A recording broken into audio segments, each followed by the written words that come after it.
இது ஒனி நியூஸின் உலக செய்திகள். செய்திகளை வாசிக்கும் நான் கனிஷ்கா குணபாலன். முதலில் தலைப்பு செய்திகள். இஸ்ரேல் ஈரான் போர் தீவிரமடைந்து வரும் நிலையில் உலக நாடுகள் 2 பிரிவுகளாக பிளவு. ஈரானுக்கும் இஸ்ரேலுக்கும் இடையில் அதிகரித்து வரும் பதற்றங்களை கருத்தில் கொண்டு ஈரானில் உள்ள இலங்கையர்களை மீட்க முன்வந்த இந்தியா சட்டவிரோத குடியேறிகளை தேடிப்பிடிக்கும் 48 மணி நேர சிறப்பு நடவடிக்கை மேற்கொள்ளும் பிரான்ஸ். இராணுவ சக்தியை மேம்படுத்தும் நோக்கில் நெடுதூரம் தாக்கும் திறன் கொண்ட ஒரு புதிய ஹைப்பர்சோனிக் ஏவுகணைகளை உருவாக்கும் இந்தியா. மத்திய கிழக்கில் போர் பதற்றம் அதிகரித்துள்ள நிலையில் ஈரானுக்கு வடகொரியா ஆதரவு. தொடர்வன விரிவான செய்திகள். இஸ்ரேல் மற்றும் ஈரான் இடையிலான போர் நாளுக்கு நாள் தீவிரமடைந்து வரும் நிலையில் உலக நாடுகள் தற்போது 2 பிரிவுகளாக பிரிந்து நிற்கும் நிலை உருவாகியுள்ளது. ஒருபுறம் இஸ்ரேலை வெளிப்படையாக ஆதரித்து வரும் அமெரிக்கா ஈரான் மீது தாக்குதல் நடத்த தயாராகிக் கொண்டிருப்பது போல தோன்றுகிறது. ஆனால் மறுபுறம் சீனா மற்றும் ரஷ்யா உள்ளிட்ட சக்தி வாய்ந்த நாடுகள் இந்த மோதலில் அமெரிக்கா தலையிடக்கூடாது என்று நேரடியாக எச்சரிக்கை விடுத்துள்ளன. சீன அதிபர் ஜி ஜின்பிங் ஈரானை வெளிப்படையாக ஆதரித்து இஸ்ரேல் உடனடியாக போர் நிறுத்தம் செய்ய வேண்டும் என வலியுறுத்தியுள்ளார். போர் என்பது எக்காலத்திலும் ஒரு பிரச்சனையின் தீர்வாக இருக்க முடியாது என்றும் அமைதியான பேச்சுவார்த்தைகளின் அவசியம் அதிகம் என்றும் அவர் தெரிவித்துள்ளார். இதனை ரஷ்ய அதிபர் விளாடிமிர் புடினுடன் அவர் மேற்கொண்ட தொலைபேசி உரையாடலிலும் அவர் வலியுறுத்தியதாக தகவல்கள் தெரிவிக்கின்றன. கடந்த வாரம் ஈரானின் அணு மற்றும் ஏவுகணை தளங்களை குறிவைத்து இஸ்ரேல் ஆபரேஷன் ரைசிங் லயன் என்ற தாக்குதலை தொடங்கியது. இதற்கு பதிலடி கொடுக்கும் விதமாக ஈரானும் பல்வேறு எதிர்த்தாக்குதல்களை இஸ்ரேல் மீது மேற்கொண்டது. இந்த தாக்குதல்களை தொடர்ந்து ரஷ்யா அமெரிக்காவை நேரடியாக எச்சரித்து இஸ்ரேலுக்கு நீங்கள் ஆதரவளிக்கிறீர்கள் என்றால் அதன் விளைவுகள் மிகவும் அபாயகரமாக இருக்கும் என்று கூறியுள்ளது. இந்நிலையில் உலக வல்லரசுகளுக்கிடையிலான பிளவுகள் மிகவும் ஆழமாகி வருவதை இந்த நிலைமைகள் காட்டுகின்றன. இதே நேரத்தில் சீனாவும் ஐக்கிய அரபு அமீரகமும் இந்த போரை உடனடியாக நிறுத்த வலியுறுத்தி வருகின்றன. ஈரானின் அணுசக்தி பிரச்சினையை தீர்க்க ஒரு இராஜதந்திர தீர்வை அவை கோருகின்றன. ஜனாதிபதி புடின் ஐக்கிய அரபு அமீரக தலைவருடன் தொலைபேசி உரையாடல் நடத்தி மேற்கு ஆசிய பிராந்தியத்தில் நிலவும் மோதல்களைப் பற்றியும் கருத்து பரிமாற்றம் செய்துள்ளார். இந்த சூழ்நிலையில் அமெரிக்கா, ஜெர்மனி, கனடா, பிரித்தானியா மற்றும் ஜோர்டன் ஆகிய நாடுகள் இஸ்ரேலை ஆதரிக்கின்றன. அதேவேளை ரஷ்யா, சீனா, ஈராக், லெபனான், துர்க்கி மற்றும் எகிப்து ஆகிய நாடுகள் ஈரானுக்கு ஆதரவளிக்கின்றன.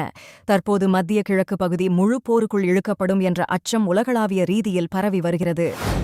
ஈரானில் உள்ள இலங்கையர்களின் பாதுகாப்பை உறுதி செய்வதற்காக இலங்கை அரசு கடந்த பல நாட்களாக தீவிரமாக செயல்பட்டு வருகிறது. இதன்படி இலங்கையர்களை வெளியேற்றுவதற்கு உதவி கோரி இலங்கை வெளியுறவு அமைச்சகம் கொழும்பில் உள்ள இந்திய உயர் ஸ்தானிகர் ஆலயம் மூலம் இந்திய வெளியுறவு அமைச்சகத்தை தொடர்பு கொண்டுள்ளதாக தகவல்கள் தெரிவிக்கின்றன. அத்துடன் எல்லை தாண்டுதல் சாத்தியமான இடங்களை இலங்கையர்கள் அடைய முடிந்தால் இந்த செயல்முறைக்கு ஆதரவளிக்க இந்தியா ஒப்புக்கொண்டதாக கூறப்படுகிறது. இந்த விடயம் தொடர்பாக இரு நாடுகளின் இராஜதந்திர பணிகளும் தொடர்பில் இருப்பதாக தெரிவிக்கப்படுகிறது. 11 இந்திய மாணவர்களைக் கொண்ட முதல் குழு வடக்கு ஈரானில் இருந்து வெளியேற்றப்பட்டு ஜூன் 17, 2025 அன்று எல்லையை தாண்டி ஆர்மீனியாவிற்குள் உதவி செய்யப்பட்டது.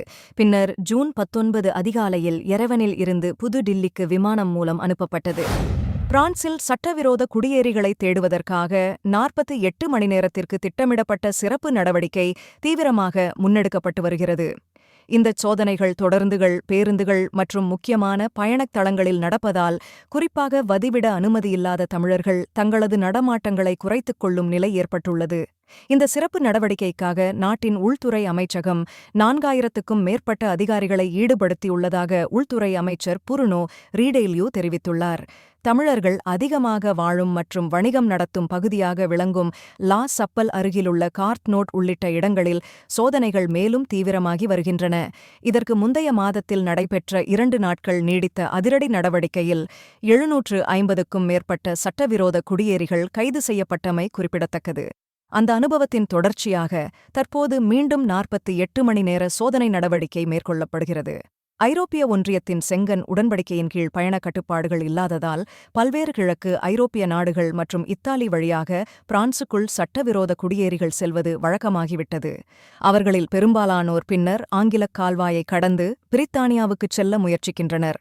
இந்த சூழ்நிலையில் பிரான்சில் மீண்டும் கடுமையான எல்லை கட்டுப்பாடுகள் கொண்டுவரப்பட்டுள்ளதாக உள்துறை அமைச்சகம் அறிவித்துள்ளது. மேலும் 2025ஆம் ஆண்டின் தொடக்கத்திலிருந்து பிரான்சில் மட்டும் 47,000 சட்டவிரோத குடியேறிகள் கைது செய்யப்பட்டுள்ளதாக தகவல்கள் வெளியாகியுள்ளன. இந்தியா தனது இராணுவ சக்தியை மேம்படுத்தும் நோக்கில் பாகிஸ்தான் முழுவதையும் மற்றும் சீனாவின் பெரும்பாலான பகுதிகளையும் தாக்கும் திறன் கொண்ட ஒரு புதிய ஹைப்பர்சோனிக் ஸ்டெல்த் ஏவுகணையை உருவாக்கி வருகின்றது. இந்த ஹைப்பர்சோனிக் க்ரூஸ் ஏவுகணைக்கு EDLDHCM என்ற பெயர் வழங்கப்பட்டுள்ளது. இது மணிக்கு 11,000 கிலோமீட்டர் வேகத்தில் பறந்து சுமார் 1,500 கிலோமீட்டர் வரம்புக்குள் உள்ள இலக்குகளை தாக்கும் திறன் கொண்டது என தெரிவிக்கப்பட்டுள்ளது. இந்த ஏவுகணையானது மணிக்கு 9,800 முதல் 11,000 கிலோமீட்டர் வரை பயணிக்கக்கூடிய திறன் கொண்டது எனவும் ஸ்கிராம்ஜெட் இயந்திரம் மற்றும் ஸ்டெல்த் தொழில்நுட்பம் கொண்டது எனவும் தெரிவிக்கப்பட்டுள்ளது. மேலும் எதிரி ரேடார் மற்றும் வான் பாதுகாப்பு அமைப்புகளை தவிர்க்கும் திறன் கொண்டது எனவும் தெரிவிக்கப்பட்டுள்ளது. இந்த ஏவுகணையை தெற்கு பஞ்சாப், டெல்லி போன்ற இடங்களில் இருந்து இந்திய விமானப்படையின் சுகோய் மற்றும் ரஃபேல் போர் விமானங்கள் மூலம் ஏவ முடியும். இதனால் இந்தியா எதிரி எல்லைகளை தாண்ட வேண்டிய அவசியமின்றி தாக்குதல் நடத்த முடியும் எனவும் தெரிவிக்கப்பட்டுள்ளது. இந்த ஏவுகணை பாதுகாப்பு ஆராய்ச்சி மற்றும் மேம்பாட்டு நிறுவனத்தின் தலைமையில் ப்ராஜெக்ட் விஷ்ணு என்ற பெயரில் தன்னம்பிக்கை இந்தியா திட்டத்தின் ஒரு பகுதியாக உருவாக்கப்படுகிறது. இந்தியாவின் பாதுகாப்பு தொழில்நுட்பத்தில் இது ஒரு முக்கிய மைல்கல்லாக கருதப்படுகிறது. எதிரி நாடுகளின் எச்சரிக்கையை அதிகரிக்கும் வகையில் இது மிகுந்த தாக்கத்தை ஏற்படுத்தும் எனவும் நிபுணர்கள் கருத்து வெளியிட்டிருந்தமை குறிப்பிடத்தக்கது. மத்திய கிழக்கில் நிலவும் யுத்த பதற்றங்கள் மோசமடைந்துள்ள நிலையில் ஈரானுக்கு வடகொரியா வழங்கியுள்ள ஆதரவு புதிய பரிணாமத்தை கொண்டு வந்துள்ளது. வடகொரிய அரசின் கட்டுப்பாட்டிலுள்ள செய்தி நிறுவனம் வெளியிட்ட அறிக்கையில் உலகம் இன்று எதிர்கொள்ளும் சிக்கல்களுக்கு மூல காரணி இஸ்ரேல் என்றும் அந்த நாட்டை ஆதரிக்கும் அமெரிக்கா மற்றும் மேற்கத்திய நாடுகளும் அனைத்திற்கும் பொறுப்பாக உள்ளதாக கடுமையாக விமர்சிக்கப்பட்டுள்ளது. இஸ்ரேல் என்பது மத்திய கிழக்கில் அமைதியை கலைக்கும் புற்றுநோய், அதை தங்களது ஆதிக்கத்திற்கு பாதுகாக்கும் அமெரிக்கா மற்றும் அதன் பின்கதவு சக்திகள் உலக அமைதியையும் பாதுகாப்பையும் முற்றாக அழிக்கின்றன என்ற வலுவான கருத்தை அந்த அறிக்கை பதிவு செய்துள்ளது. வடகொரியாவின் உயர் அதிகாரி ஒருவர் மத்திய கிழக்கில் முழுமையான போர் வெடிக்கக்கூடிய சூழ்நிலையை இஸ்ரேல் உருவாக்கி வருவதாக எச்சரித்துள்ளார். மேலும் சியோனிஸ்டுகள் மற்றும் அவர்களை அன்புடன் ஆதரிக்கும் சக்திகள் இந்த போருக்கு முழு பொறுப்பாக இருப்பதாகவும் அவர்கள் சர்வதேச அமைதி மீது மோதல் தரும் செயல்களில் ஈடுபடுவதை உலக நாடுகள் புறக்கணிக்கக்கூடாது எனவும் அவர் குறிப்பிட்டுள்ளார். இந்த கருத்துக்கள் வடகொரியாவின் ஈரானுடனான நிலையான நெருக்கத்தை மேலும் வலுப்படுத்துகின்றன. இரு நாடுகளும் 1973ஆம் ஆண்டு முதல் பலதரப்பட்ட உள்நோக்கங்களில் ஒருமித்த நிலைப்பாட்டை கொண்டு செயல்பட்டு வருகின்றன.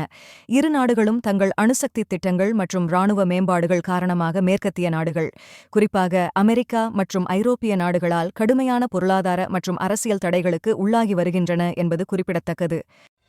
நீங்கள் இதுவரை கேட்டது ஒனி நியூஸின் இன்றைய பிரதான செய்திகள். மேலும் இதுபோன்ற செய்திகளை தொடர்ச்சியாக அறிந்து கொள்ள ஒனி நியூஸுடன் இணைத்திருங்கள். வணக்கம். ஒனி ஆப்புக்கு வரவேற்கின்றோம். உலகம் முழுவதும் உள்ள தமிழர்களை இணைக்கும் ஒரு தமிழர் தளம்.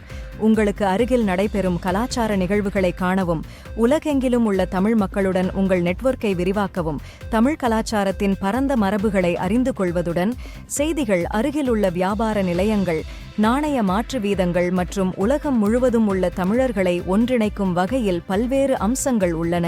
இது நமது அற்புதமான வரலாற்றையும் கலாச்சாரத்தையும் கொண்டாட ஒரு இனிமையான இடமாக இருக்கும்.